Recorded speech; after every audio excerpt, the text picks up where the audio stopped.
My name is Paul Lang. I am the Director of Real Estate and Construction with the Diocese of Madison. We were one of very few dioceses across America without a cathedral. We did have a cathedral. Unfortunately, it burned down about 20 years ago, St. Raphael, and it burned down, leaving us without a cathedral for the next 20 years. We had this opportunity with Bishop Hying approving St. Bernard of Clairvaux to become the Cathedral of St. Bernard of Clairvaux. In its Gothic structure, it just seemed appropriate. I mean, its appearance, inward and outward, is so much like our European sisters. The circa for this church was 1927, so we're almost at that historic point for its centennial as well. When you first enter the cathedral, you'll see a lot of earth tones in the lower levels, natural stones. You'll see the browns and the beiges, basically symbolic of earth. So as you rise and you continue to rise, you get into the skies and then eventually the heavens with the stars that you see up above us. So the actual creation of our world. We've all seen the terrazzo floors in a lot of our Catholic structures. There's a reason for that. It's longevity. With that, we made the conscious decision to use that here, and we knew that from the onset of this, anything we wanted to design and put into this floor, we could achieve. So terrazzo floors give us the ability to create a hard surface that'll last centuries. The serviceability of this material is extremely hands-off. I mean, so it's nothing that we have to continually maintain throughout its time. Cleaning, that's basically about it. The ability to design with the terrazzo and basically implement anything we want as far as what we want to see in the floor itself. As you can see, we have different colors. We have outlines in brass. And as we go down the aisles, you'll see some inlays that we wanted as part of the symbolic features of our Catholic heritage.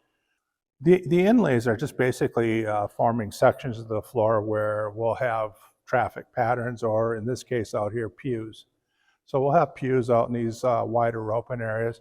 The browns pretty much are our traffic pattern.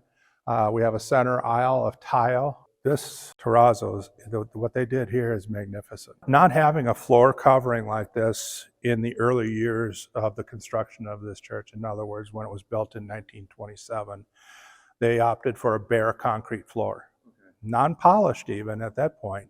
And what we had then was carpet in various forms throughout the century. As carpet goes, it wears. You end up replacing it, it tears, it muddies, it discolors. It doesn't look very attractive after a number of years. The conscious decision to use the terrazzo and doing the research and what we wanted, had a liturgical designer help us with the designs that you see in here. And with that, we were able to create anything we wanted and did. Very versatile product. Terrazzo presented no challenges. What presented the challenge for the terrazzo application was the preparation. So where we had a concrete floor, as we're aware, concrete needs to be prepared to accept the terrazzo. So in other words, we have to kind of scrape it and profile it to a point where it's roughed up and the terrazzo will adhere a lot better. With this floor particularly, I did a core sample up here where you see in the sanctuary area, it's kind of flat. I did a core sample up back at the entrance. Both samples came back with a 4-inch floor. We started the profiling back here, and by the time they got up here to this third column where it levels out, the floor started collapsing. Yeah, that was not cool. I was in the undercroft and a lot of that material is coming down on my hard hat. Needless to say, we evacuated the structure, got everybody out. We brought in the engineers, the specialists, the city. They all told us what we needed to do. So basically, this entire concrete floor, which once was removed. So that took a big effort in cutting it out and taking it out. We also had to take out the concrete joists that were supporting that old floor.